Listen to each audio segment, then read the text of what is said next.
સ્તનપાન સપ્તાહ એટલે કે બાળકનો જન્મ થાય ત્યાંથી 2 વર્ષ સુધી બાળકને ફક્ત સ્તનપાન કરાવવાનું હોય છે. 6 માસ સુધી ફક્ત સ્તનપાન જ આપવાનું હોય છે.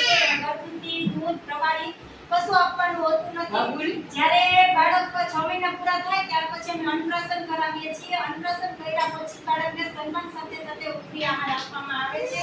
અને આજે સ્તનપાન સપ્તાહની ઉજવણી દરમિયાન બાળકને ફક્ત અને ફક્ત સ્તનપાન કરાવવું અને જે વિસ્તારમાં હોય એને બોલાવી અને આજે એને પોષણ આરોગ્ય વિશે સમજાવવાનું, પ્રસૂતિ પૂર્વ તૈયારી સમજાવવાની, પછી દર મહિને વજન ઊંચાઈ કરવાનો, આરોગ્ય તપાસ આવી બધી અમારે કહેવાની હોય છે.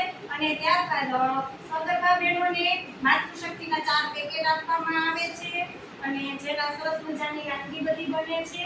આવી રીતે અને આઈસીડીએસ યોજનામાં માતૃશક્તિના 4 પેકેટ આપવામાં આવે છે.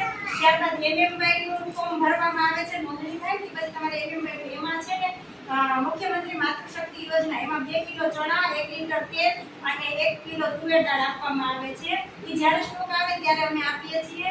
અને પ્રથમ વખતની સગર્ભા બેન હોય ને એને શ્રીમદ સંસ્કાર સ્વરૂપે અમારે મગ ચણા અને ખજૂર આપવાના હોય છે.